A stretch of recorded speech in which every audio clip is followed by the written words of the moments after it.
Mga higala, kumusta na napunta ni atong tulumanon paglantaw sa kagabhion. Ni ata karon sa eskwelahan mga igsuon kay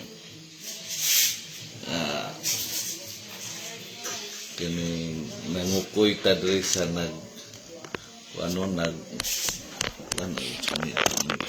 stand. Nangukoy ta diri sa train sa atuang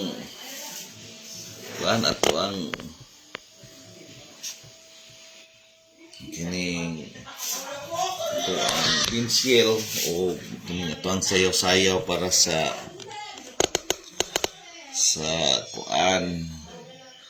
araw ng San Miguel. So yata karon sa ato ang office o pag ito ang pag-abot. So mag-live sa ta before kumadto sa venue sa sang ipahigayon ng ato ang programa matagabi panglantaw sa kagabhion. Sarili pa nato sugdan ng ato ang kabildo mga igsuon. Ato sang i-shout out kini ato ang mga likers ato ang episode kagabi no? Si una sa tanan, si Pastor Yong Monleon Makigangay Jr. Ato ang mathematics teacher, si Ma'am Marilu P. Faustino. Ini ang ato ang gining ato ang trainer sa ato ang Binsiel, si Axel Rose. Axel Rose. Naapod si Ma'am Rowena Isumandag, si Maribel Alico Saison, Ate Maribel, si Fialona Flores, o si Julius Bravo, Big Bro Gloria. May gabi kaninyo, ma'am and sir.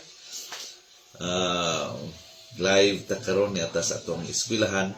Niyang tiod-tiod mangukoy ta dito sa nag-trade, no? Kay magabi ra gid may makapahigayon sa amo ang pagpa-practice sa amo ang mga bata bahin sa ato ang Binsiel tungod kay og maadlaw na amantay klase mga igsoon. So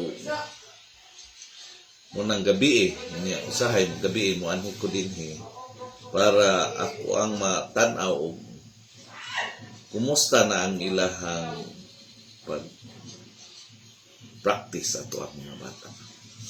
So this evening ato ang topic, the prison of a negative mind and the chains of corruption. Mga pinalanggang tigpaminaw o tigtanaw, the other night we sat together in the quiet of the evening, reflecting on the bold truth spoken by Attorney Persida Acosta. Ito ang head diha sa Public Attorney's Office. Truths that cut deep into the sickness of our society. Greed, corruption, and the abuse of power. We saw corruption not just as a political scandal splashed across headlines, but as a termite quietly eating away at the moral beams of our nation. But tonight we go deeper, because corruption, as terrible as it is, does not spring up out of nowhere. It grows in a certain kind of soil, a soil made fertile by a far more silent killer, the prison of a negative mind. I want you to picture this with me. Imagine a prisoner sitting in the dark cell. The door is unlocked. The sunlight is pouring in from the hallway. But the prisoner never leaves. Why? Because in his mind, he believes there is no way out. This is what a negative mind does to a person and to a nation. Even when the way forward is open, the people remain seated in the dark, bound not by chains, but by hopelessness. Corruption loves this kind of mental prison because when people believe wala na'y pag-asa ang Pilipinas, they stop voting wisely. They stop demanding justice. They stop caring. And when leaders believe, ing ani ragyod na ang sistema, way mahimo, they also stop leading with integrity. They simply swim with the current of dishonesty and call it reality. Negativity makes people surrender long before the real battle even starts. This is why socially corruption spreads fastest where hopelessness has already taken root. In a barangay where the people no longer believe in due process, they will settle for under-the-table arrangements instead of pursuing the law. In a workplace where the employees already think everyone cheats anyway, they will quietly pad their expense reports. Hopelessness makes compromise easy after all. If you think the system is doomed, why bother keeping yourself clean? Psychologically, this is what experts call learned helplessness. It's a condition where after enough disappointments, people stop even trying to change their situation. And here's the frightening thing. This mental surrender is exactly what keeps corruption alive. The corrupt do not need to fight a people who have already convinced themselves they cannot win.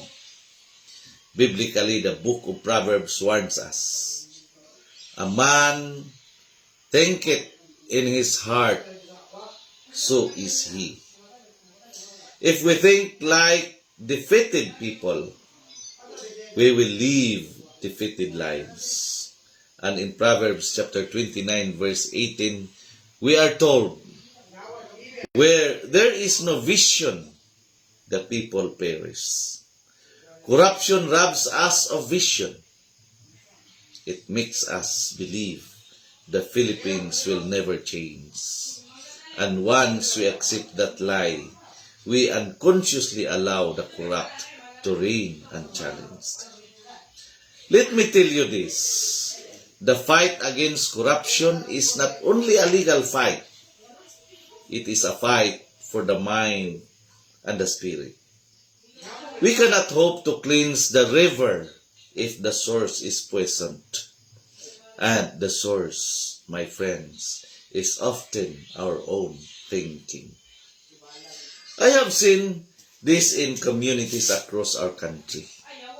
You give people a chance to reform, but if they still carry the mindset of kamo na lang, wa ko'y labot, nothing happens. You pass laws, you enforce penalties, but if the people have already accepted bribery as normal, the law becomes just another piece of paper. This is why Attorney Acosta's warning about greed struck so deep, because greed and hopelessness are twins. Greed says, I will take because everyone else is taking, while hopelessness says, I won't resist because there's no point. Together, they create the perfect breeding ground of corruption. Legally, yes, we can strengthen anti-graft laws. We can impose heavier penalties. We can require lifestyle checks. But laws alone cannot transform a nation whose people still believe nothing will change. That's why the renewal must begin in the mind. The Apostle Paul in Romans chapter 12 verse 2 tells us, be transformed by the renewing of your mind. This means transformation is an inside-out process.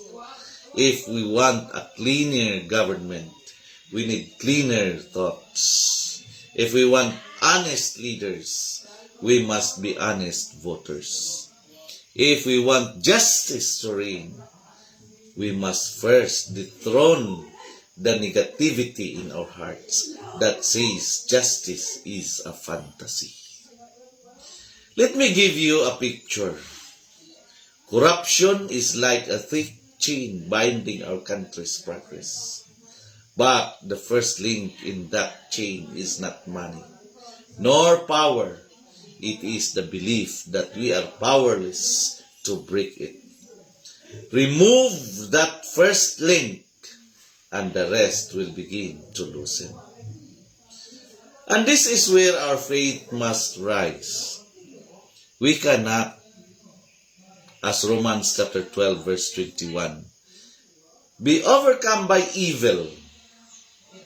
We must overcome evil with good. And that begins by refusing to let the darkness of negativity dictate our destiny. Mga igsoon, guard your heart and mind. Negativity will steal your hope. And when hope is gone, the fight is over before it begins. If we want to see corruption fall in our lifetime, we must learn to see beyond the current darkness. We must learn to speak life into our nation instead of repeating its obituary. The corrupt thrive in the shadows of a hopeless people, but a hopeful, determined, and united people, that is the greatest fear. So tonight, I challenge you, break free from the prison of negative mind. Step into the hallway of hope. And as you do, you will find that you are also loosening the chains of corruption that have bound us for too long. Kini ang panglantaw sa kagabhion, diin ang kahayag mudanan, taliwala sa kangitngit. Kini inyong igsoon, higala o galagad, Jeremias Labaho Tubigon, sa makausapa mo ingon, nga sa atong pagpangandoy ug matarong nga katilingban, ang kamatuoran gayud ang atong suga. Ug sa kangitngit sa kasaysayan, ang tinud-anay nga pamunuan, ang labing hayag nga paglaom. Shout out Hanilin Leyte, ato aning sinaligan rin sa Kalubi Integrated School. May gabi kanimo diha Hanilin. Kini inyong igsoon higala sa muingon ang Dios magapanalangin ug magapanalangin ug magapanalangin kanatong tanan. Maayong gabi ug daghang salamat.